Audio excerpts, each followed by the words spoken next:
बिस्मिल्लाहिर्रहमानिर्रहीम। अस्सलाम वालेकुम डियर स्टूडेंट्स। लेक्चर नंबर 13 आज हम स्टार्ट करने वाले हैं।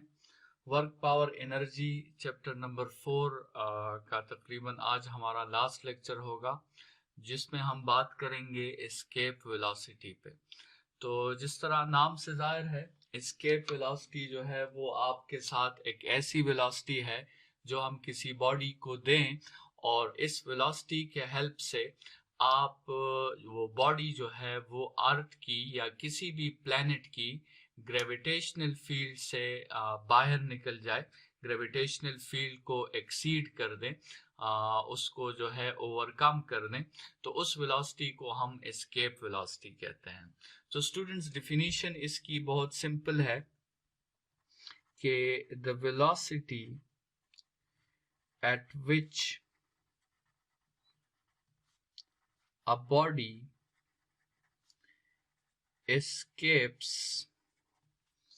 the gravitational field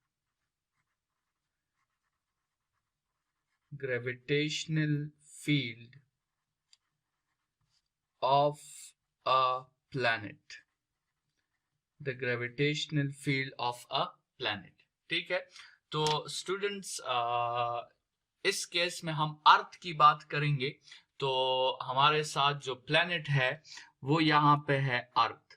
लेकिन याद रखें कि हर प्लेनेट के डोमेन में बॉडी को हम डिफरेंट वेलोसिटी से थ्रो करेंगे तो वो एस्केप होगी। मतलब हर प्लेनेट के लिए ये एस्केप वेलोसिटी जो है ये डिफरेंट होती है। हम अर्थ के लिए इसका फॉर्मूला डिराइव करेंगे और उस फार्मूला को फिर हम जनरलाइज करके किसी भी प्लेनेट के लिए हम इसका फार्मूला जो है वो उसकी वैल्यू जो है वो निकाल सकते हैं। तो स्टूडेंट्स, इस वेलोसिटी को हम v एस्केप से जाहिर करेंगे। इसको जाहिर करने के लिए हम लिखेंगे v एस्केप। तो कंसिडर करें, इसको एक्सप्लेन करने के लिए हम इस तरह करते हैं कि एक बॉडी लेते हैं अर्थ के सरफेस पर और उस बॉडी को अपवर्ड थ्रो करते हैं। ठीक है, और देखते हैं, लेट्स सपोज ये आपके साथ अर्थ का ग्रेविटेशनल फील्ड है और यहाँ पे हम एक टेबल बना लेते हैं जिसमें हम अपने लिए कुछ डेटा जो है वो मेंशन करेंगे। ठीक है, अच्छा, ये प्रोसेस किस तरह होगा स्टूडेंट्स? प्रोसेस इस तरह होगा कि हम किसी बॉडी को जो है, ये एक बॉडी है और ये अर्थ के सरफेस पे पड़ी है। लेट्स सपोज हम इस बॉडी के साथ 4 एक्सपेरिमेंट्स करने वाले हैं। ठीक है, प्रोसेस कुछ इस तरह होगा कि हम इस बॉडी को थ्रो करेंगे। ठीक है, एक पर्सन जो है वो इस बॉडी को थ्रो करेगा फॉर एग्जाम्पल। ठीक है, तो होगा क्या? पर्सन जो है वो अपनी स्टूडेंट्स केमिकल एनर्जी यूज करेगा। पर्सन जो है अपने मसल्स की एनर्जी या अपनी केमिकल एनर्जी यूज करेगा। वो अपनी केमिकल एनर्जी को कन्वर्ट करेगा काइनेटिक एनर्जी ऑफ बॉडी में। ठीक है, वो उसको काइनेटिक एनर्जी ऑफ बॉडी में कन्वर्ट करेगा। अच्छा, जैसे ही बॉडी को काइनेटिक एनर्जी मिलेगी तो उसको बॉडी को एक स्पीड मिल जाएगी। ठीक है, उस काइनेटिक एनर्जी से बॉडी को क्या मिल जाएगी? एक स्पीड मिल जाएगी। और जैसे ही वो बॉडी अपवर्ड मोशन करेगा, तो स्टूडेंट्स हमने इसके पिछले लेक्चर में जो है वो वर्क एनर्जी प्रिंसिपल का स्टेटमेंट पढ़ा था कि जैसी बॉडी अपवर्ड मोशन करेगा तो स्पीड में डिक्रीज आना शुरू हो जाएगा और हाइट में इंक्रीज आना शुरू हो जाएगा।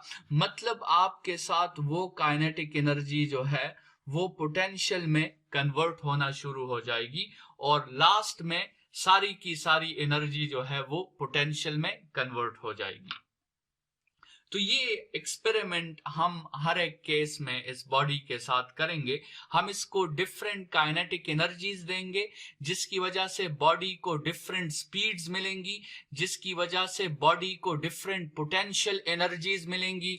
तो स्टूडेंट्स, एक कॉलम जो है हम अपने लिए बना लेते हैं काइनेटिक एनर्जी का, दूसरा कॉलम हम अपने लिए बना लेते हैं स्पीड का और तीसरा कॉलम हम अपने लिए बना लेते हैं पोटेंशियल एनर्जी का। चलें स्टूडेंट्स, कंसिडर करें कि आपके साथ पहले आपने इस बॉडी को कुछ काइनेटिक एनर्जी दी, ठीक है, और आपने लेट सपोज इसको काइनेटिक एनर्जी दी ½ mv², ठीक है, ½ mv1², मतलब आपने इसको स्पीड क्या दिया, v1 स्पीड आपने दिया, जिस पे इसकी काइनेटिक एनर्जी क्या बनी, ½ mv1²। तो स्टूडेंट्स काइनेटिक एनर्जी तो स्टार्ट में है, ये बॉडी जब आपके साथ हाईएस्ट हाइट कवर कर लेगी, लेट सपोज ये बॉडी यहां तक पहुंच जाएगी, तो ये रेस्ट में आ जाएगी और इस पोजीशन पर आपके साथ बॉडी की जितनी भी काइनेटिक एनर्जी है वो सारी की सारी पोटेंशियल में कन्वर्ट हो जाएगी। ½ mvi² जो है वो इसकी पोटेंशियल, मतलब ये सारी की सारी एनर्जी किस में कन्वर्ट हो जाएगी, mgh में, और ये आपके साथ वो h है जिसकी हम बात कर रहे हैं। चले स्टूडेंट्स, जो काइनेटिक एनर्जी हमने इसको दी, इसकी वजह से तो ये बॉडी जो है अर्थ की ग्रेविटेशनल फील्ड को एस्केप नहीं कर पाया, इसने तो एक हाइट कवर कर ली और ये बॉडी वापस अर्थ के सरफेस की तरफ गिर जाएगी।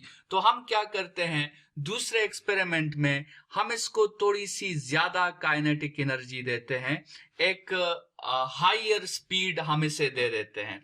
तो स्टूडेंट्स ये बॉडी दोबारा अपवर्ड मोशन शुरू कर देगा और लेट सपोज ये इस हाइट तक पहुंचकर जो है स्टॉप हो जाएगा।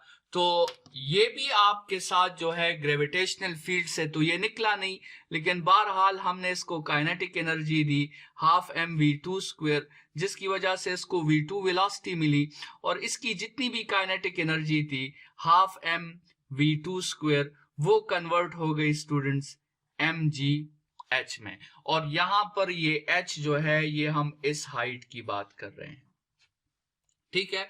तो स्टूडेंट्स हम इससे थोड़ी सी ज्यादा काइनेटिक एनर्जी इसे दे देते हैं, ½ mv3² हम इसे देते हैं, और लेट सपोज ये जो काइनेटिक एनर्जी है ये इन दोनों से ज्यादा है, तो लेट सपोज ये बॉडी यहाँ पे आके रुक गई, यहाँ पे आके ये रुक गई, तो फिर भी इसने अर्थ की ग्रेविटेशनल फील्ड को एस्केप नहीं किया।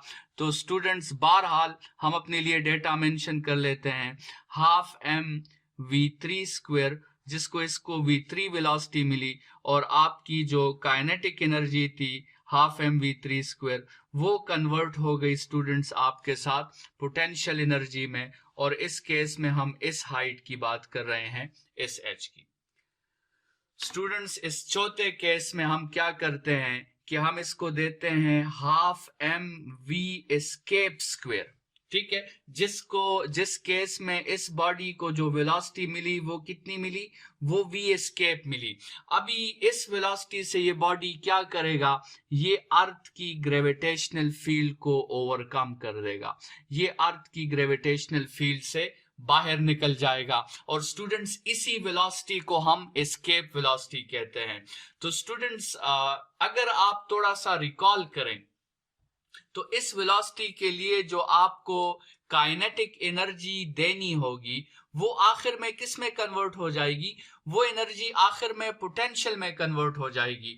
और आपको तो पता है स्टूडेंट्स कि वो कौन सी पोटेंशियल एनर्जी है जिससे एक बॉडी अर्थ के सरफेस से इंफिनिटी तक पहुंच जाती है। स्टूडेंट्स वो पोटेंशियल एनर्जी आपके साथ है एब्सोल्यूट ग्रेविटेशनल पोटेंशियल एनर्जी।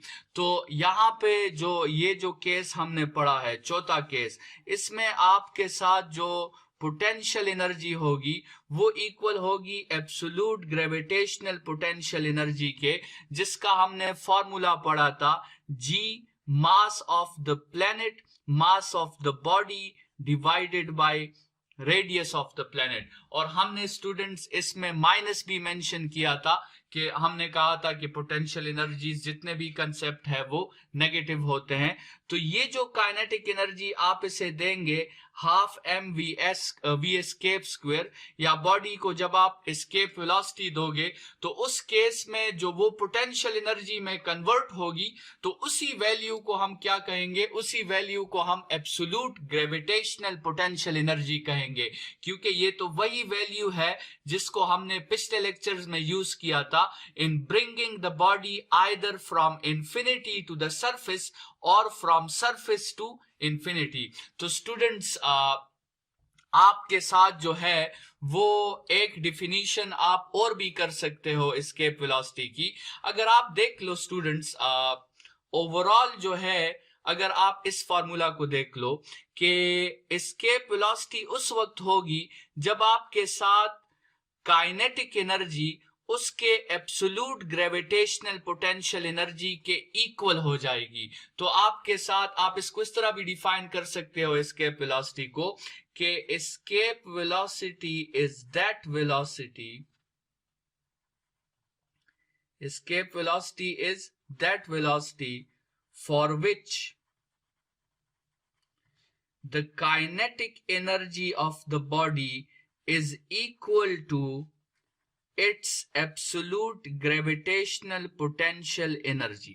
ये वेलोसिटी वो वेलोसिटी है जिस वेलोसिटी पर बॉडी की काइनेटिक एनर्जी जो है वो किसके इक्वल हो जाए, वो उसके एब्सोल्यूट ग्रेविटेशनल पोटेंशियल एनर्जी के इक्वल हो जाए। और यही से आपको वो मैथमेटिकल फॉर्म मिलने वाला है जिसके हेल्प से आप जो है एस्केप वेलोसिटी के लिए फॉर्मूला डिराइव करोगे। तो स्टूडेंट्स आप क्या करो, काइनेटिक एनर्जी को आप इक्वल कर दो एब्सोल्यूट ग्रेविटेशनल पोटेंशियल एनर्जी के।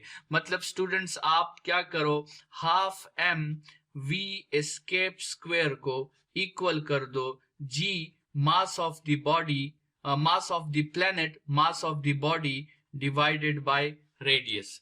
स्टूडेंट्स चूंकि यहाँ पे हम अर्थ की बात कर रहे हैं तो हमने मास भी अर्थ का कंसिडर किया हुआ है और रेडियस भी हमने अर्थ का कंसिडर किया हुआ है। बहरहाल यहाँ से आप इस m और m को कैंसल आउट कर सकते हैं और यहाँ से आप जो है v एस्केप स्क्वायर इस 2 को मल्टीप्लाई कर लें तो 2g mass of earth divided by radius of earth. और स्टूडेंट्स यहाँ पे अगर आप जो है अंडर रूट लेके v एस्केप को सब्जेक्ट कर लें तो v एस्केप आपके साथ आ जाएगी 2g mass of the earth divided by radius of the अर्थ। ये आपके साथ स्टूडेंट्स फॉर्मूला आ गया है। ये फॉर्मूला किसका आया है, ये v एस्केप का फॉर्मूला आपके साथ आ गया है in case of earth. Students ये वो फॉर्मूला है जिससे आपको ये पता चलेगा कि अर्थ के सरफेस से अगर आप एक बॉडी को थ्रो करना चाहते हैं तो आपको उस अर्थ के सरफेस से बॉडी को कितनी स्पीड देनी होगी, आपने अर्थ के सरफेस से बॉडी को कितनी वेलोसिटी जो है वो प्रोवाइड करनी होगी। तो स्टूडेंट्स ये फॉर्मूला अर्थ के केस में है तो यहाँ मास ऑफ द अर्थ है और यहाँ रेडियस ऑफ द अर्थ है। अगर आप ये फॉर्मूला किसी भी दूसरे प्लेनेट के लिए यूज करेंगे तो फिर ये फॉर्मूला आप ऐसे लिखेंगे कि 2g mass of the planet divided by radius of the planet whole under the root. ठीक है स्टूडेंट्स, तो आपने ये थोड़ी सी चेंजेस करके मास ऑफ द अर्थ की जगह आपने मास ऑफ द प्लेनेट जो है वो पुट कर दिया और mass of radius of earth की जगह आपने radius of the planet put कर दिया। तो इस छोटी सी मॉडिफिकेशन के साथ आप ये फॉर्मूला किसी भी प्लेनेट के लिए यूज कर सकते हैं। स्टूडेंट्स वैसे तो अगर आप इस फार्मूला को देखें तो ये तीनों क्वांटिटीज आपके साथ कांस्टेंट क्वांटिटीज हैं और इन तीनों की वैल्यूज हमारे साथ पहले से गिवन होती है। हम यहाँ पे पुट करके इस एस्केप वेलोसिटी की वैल्यू फाइंड आउट कर सकते हैं और अगर हम ऐसा करें, हम मास ऑफ द अर्थ की वैल्यू पुट कर दें जो 6 मल्टीप्लाई बाय 10⁻24 kg है। अगर हम रेडियस ऑफ द अर्थ की वैल्यू पुट कर दें जो हमारे साथ है मेरे ख्याल में 6 मल्टीप्लाई बाय 10⁻6 मीटर्स है, तो अगर ये वैल्यूज हम पुट कर दें तो ये एस्केप वेलोसिटी हमारे साथ आती है 11300 मीटर्स पर सेकेंड। मतलब ये हुआ कि 11.3 किलोमीटर्स पर सेकेंड ये वेलोसिटी आपको चाहिए होगी अगर आप अर्थ के सरफेस पर किसी बॉडी को जो है वो रिलीज करना चाहते हैं। तो आपको इतनी वेलोसिटी उसे देनी होगी if you want that body to escape the gravitational field of earth. Students book में एक दूसरा फॉर्मूला भी मेंशन है, उस फॉर्मूला को भी हम डिराइव कर लेते हैं। वो इसी फॉर्मूला का एक दूसरा सिंप्लीफाइड फॉर्म है। तो उस फॉर्मूला को भी यहाँ पे थोड़ा सा देख लेते हैं स्टूडेंट्स। पहले तो आप यह वी एस्केप जो एक फॉर्मूला हमने डिराइव किया हुआ है उसकी वैल्यू तो आप अपने साथ मेंशन कर लें कि 2GME डिवाइडेड बाय RE, इसको हम इक्वेशन नंबर 1 का नाम दे देते हैं। स्टूडेंट्स अभी जो एक्सपेरिमेंट हम कर रहे थे उस एक्सपेरिमेंट को अगर आप देखो तो हमने अर्थ कंसिडर किया था और अर्थ के सरफेस पे हमने एक बॉडी कंसिडर की थी। ठीक है, अर्थ था और अर्थ के सरफेस पे हमने एक बॉडी कंसिडर की थी और फिलहाल जो है जो फासला है बॉडी का अर्थ से वो हमारे साथ है रेडियस ऑफ द अर्थ के इक्वल। स्टूडेंट्स इन दोनों बॉडीज के दरमियान एक अट्रैक्टिव फोर्स है और उस अट्रैक्टिव फोर्स का नाम है ग्रेविटेशनल फोर्स और उसका फॉर्मूला हमें प्रोवाइड करता है Newton law of universal gravitation. Newton law of universal gravitation ये कहता है कि the gravitational force between this body m and between mass of the earth is g, mass of the earth, mass of the body divided by the separation squared। ठीक है, लेकिन students हमने ये बात भी की थी अगर आपको याद हो कि आपके साथ अर्थ के केस में हम इसी ग्रेविटेशनल फोर्स को हम वेट कह सकते हैं और इसकी जगह हम मेंशन कर सकते हैं mg। In the case of earth हम इसी ग्रेविटेशनल फोर्स को वेट कह सकते हैं और स्टूडेंट्स इन्हीं दोनों ग्रेविटेशनल फोर्स को अगर आप कंपेयर कर दें तो आपके साथ आ जाएगा mg is equal to 2GMEM divided by RE square. इन दोनों वैल्यूज को हमने जो है वो कंपेयर कर दिया। स्टूडेंट्स इसको थोड़ा सा सिंप्लीफाई कर लेते हैं, ये मासेस को दोनों साइड से कैंसिल कर लेते हैं और स्टूडेंट्स यहाँ पे आप देख लें तो RE स्क्वायर है। आप इस तरह करें कि इस RE स्क्वायर को आप 2 दफा लिख दें, RE इंटू RE, क्योंकि मैथमेटिक्स आपको अलाउ करता है आप a स्क्वायर की जगह a.a लिख सकते हैं। अच्छा, इस एक RE को आप इस साइड पे मल्टीप्लाई कर दें तो आपके साथ आ जाएगा GRE is equal to capital GME divided by RE। Students ये एक अजीब सा ट्रिक हमने क्यों किया? ये एक अजीब सा ट्रिक हमने इसलिए किया क्योंकि ये जो वैल्यू है ये अब हम यहाँ पे पुट करने वाले हैं। देखिए यहाँ पे भी GME बाय RE है और यहाँ पे भी GME बाय RE है। तो स्टूडेंट्स अगर हम ये वैल्यू जो है इसको इक्वेशन 1 में पुट कर दें, पुट इन इक्वेशन 1, तो आपके साथ V एस्केप की जो वैल्यू आ जाएगी वो 2GRE आ जाएगी। मतलब इसकी वैल्यू की जगह आपने GRE पुट कर दिया और इस पे आप क्या लगा लेंगे, इस पे आप एक अंडर रूट लगा लेंगे। स्टूडेंट्स इसमें भी आपको जो है सारी वैल्यूज का पता है। G की वैल्यू आपके साथ है 9.8 मीटर्स पर सेकेंड स्क्वायर और RE की वैल्यू आपके साथ है 6 मल्टीप्लाई बाय 10⁻⁶ मीटर्स।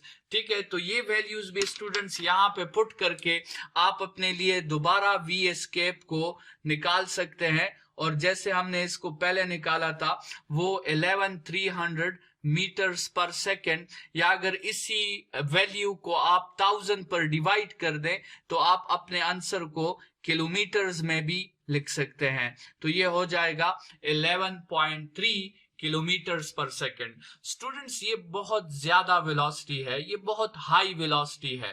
ठीक है, मतलब ग्रेविटेशनल फील्ड से किसी बॉडी को निकालना it is not a simple task. ठीक है, ये तो आपको इतनी वेलोसिटी नहीं लग रही लेकिन ये बहुत हाई वेलोसिटी है आपके साथ। और स्टूडेंट्स फॉर्मूला की प्रोपोर्शनलिटी इस पर आप देख सकते हैं। आपको पता चल सकता है कि escape velocity mass of the planet पर डिपेंड करती है, वो रेडियस ऑफ द प्लेनेट के साथ इनवर्स रिलेशन में है, मास ऑफ द प्लेनेट के साथ वो डायरेक्ट रिलेशन में है।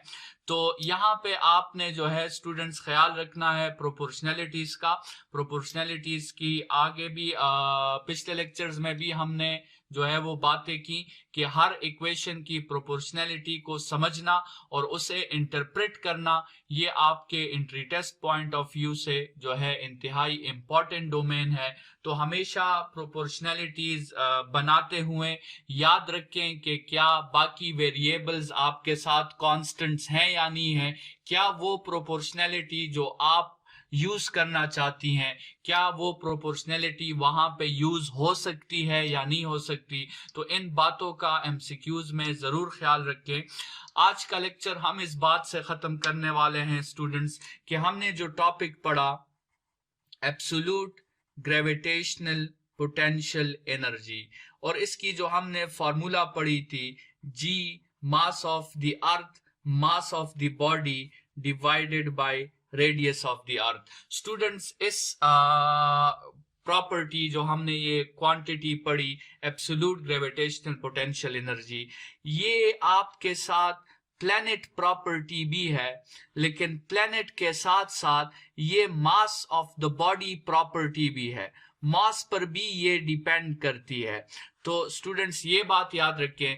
फिर हमने एक दूसरा टॉपिक पढ़ा एब्सोल्यूट ग्रेविटेशनल पोटेंशियल, जिसमें हमने कहा था minus G mass of the planet divided by radius of the planet, और इसमें हमने कहा था स्टूडेंट्स कि ये आपके साथ सिर्फ और सिर्फ प्लैनेट प्रॉपर्टी है, ये मास पर डिपेंड नहीं करती। और स्टूडेंट्स आज का जो टॉपिक हमने पढ़ा एस्केप वेलोसिटी, उसमें भी आप क्लियरली देख सकते हो कि दोनों फार्मूलाज जो उसके हैं वो दोनों मास ऑफ द बॉडी से इंडिपेंडेंट है। तो स्टूडेंट्स ये प्रॉपर्टी भी है, ये भी असल में क्या है, ये भी एक प्लैनेट प्रॉपर्टी है। ये मास पर डिपेंड नहीं करेगी बल्कि ये प्लैनेट पर डिपेंड करेगी, और ये प्लैनेट के मास पर और प्लैनेट के रेडियस पर डिपेंड करेगी। मास ऑफ द बॉडी या रेडियस ऑफ द बॉडी पर ये डिपेंड आपके साथ नहीं करेगी। तो स्टूडेंट्स ये तीन बातें याद रखें, ये फॉर्मूला भी याद रखें। अगर आपने सन के लिए एस्केप वेलोसिटी फाइंड करनी है तो आपने सन का जी यूज करना होगा और सन का रेडियस यूज करना होगा। अगर आपने मून के लिए एस्केप वेलोसिटी फाइंड करनी है तो आपने मून की जी यूज करनी होगी और आपने मून का रेडियस जो है वो यूज करना होगा।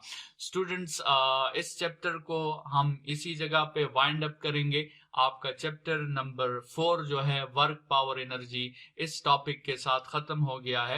नेक्स्ट लेक्चर हमारा जो है एक न्यू डोमेन है और ये मोशन की वो दूसरी टाइप है जो आपने ऑलरेडी मैट्रिक में पढ़ी है। अब तक जो क्वांटिटीज स्टूडेंट्स हम डिस्कस कर रहे थे उनका ताल्लुक ट्रांसलेशनल मोशन के साथ था। अभी हम रोटेशनल मोशन की तरफ जाने वाले हैं और रोटेशनल मोशन के अपने पैरामीटर्स हैं, रोटेशनल मोशन में फिर अपने लॉज हैं, तो उसको रोटेशनल मोशन में डिस्कस करेंगे। आज के लेक्चर के लिए इतना ही। Thank you students. We have this piece of fabric tied on a frame, so it simulates a two-dimensional space. The bodies will move on this two-dimensional space. If we put a big mass at the center, the fabric will sink. We simulate the gravitational force of attraction. We can say that gravity bends space.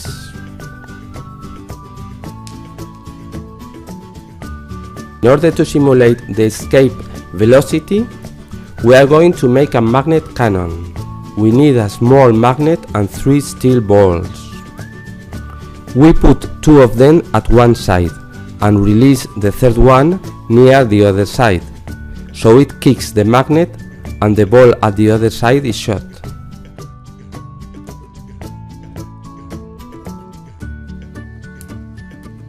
With a larger magnet, we will make a stronger one.